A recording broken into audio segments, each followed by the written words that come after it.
Est-ce que tu sais que tes problèmes ont commencé le jour où Dieu t'a béni?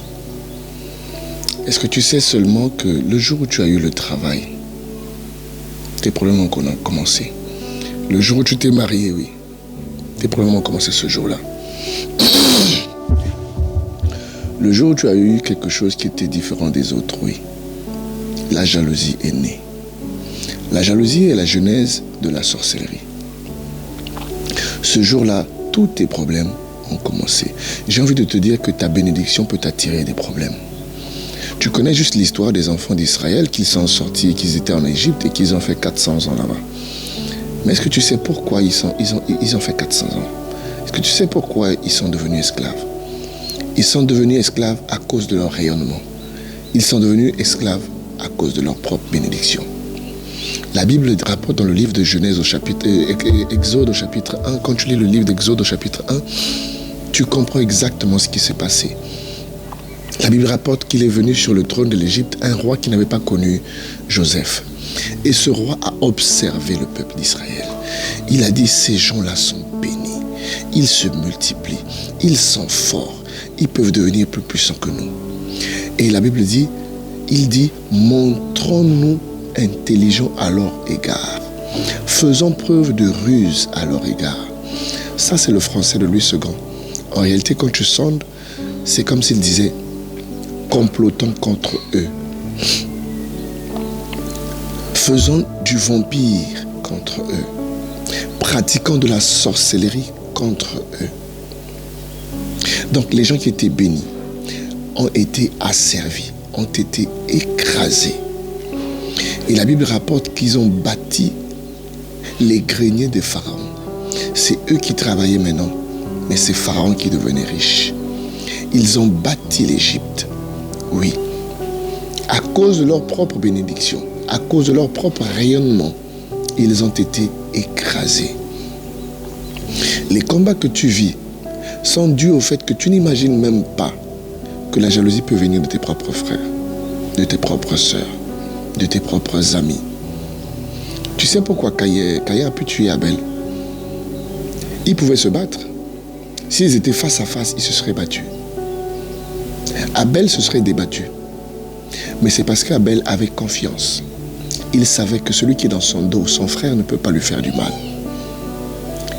Il a été pris par surprise parce qu'il ne peut pas imaginer que son frère lui veuille du mal. Oui.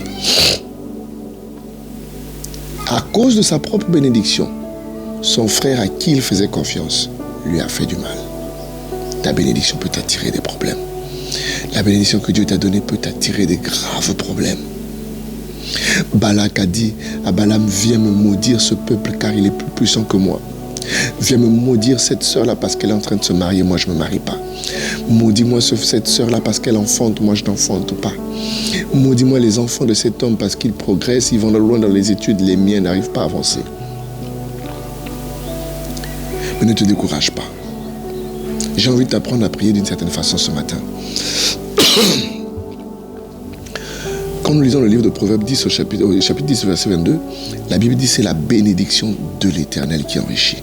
Elle ne se fait suivre d'aucun chagrin. J'ai envie de te rappeler simplement que ce n'est pas seulement ta bénédiction, mais c'est la bénédiction de l'Éternel. Donc elle appartient à l'Éternel. Il dit, j'ordonnerai à la bénédiction de marcher avec toi. Donc la bénédiction est un envoyé de Dieu. La bénédiction est une grâce de Dieu dans ta vie. La bénédiction, c'est un compte bancaire de Dieu pour lequel Dieu te donne une procuration. Il dit, tiens la procuration pour la bénédiction. Tu seras béni parce que j'ai mis mes projets à l'intérieur, oui. Parce qu'il dit, je vais te bénir toi. Et toi, tu deviendras une source de bénédiction. Donc quand tu pries, tu dis, Seigneur, c'est toi qui m'as béni. C'est toi qui m'as donné ces enfants. C'est toi qui m'as donné ce travail. Afin que je devienne une source de bénédiction pour une multitude. Seigneur, ta bénédiction ne se fait suivre d'aucun chagrin.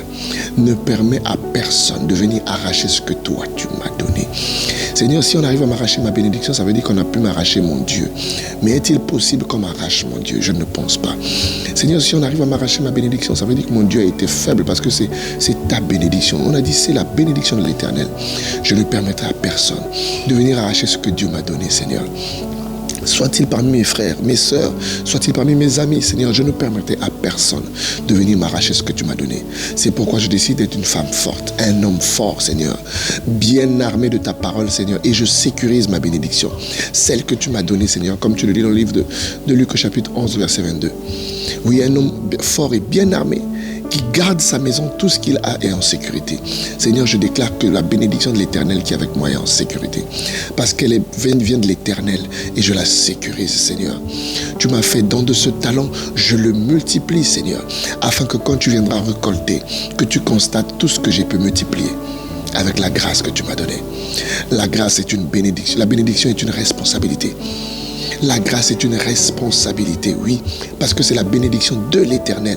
Elle enrichit, elle transforme ma vie et elle bénit d'autres personnes. Seigneur, fais en sorte qu'à travers de ma bénédiction, que des multitudes soient bénies, Seigneur. Au travers du travail que tu m'as donné, que plusieurs soient bénis, Seigneur. Au travers de la fertilité que tu m'as donnée, que des nations soient bénies, Seigneur. Que je me multiplie, Seigneur, que je remplisse la terre, Seigneur, au travers des dons et des grâces que tu m'as données. Sois béni ce matin et que personne ne t'arrache ce que Dieu t'a donné. Au nom puissant de Jésus. Amen.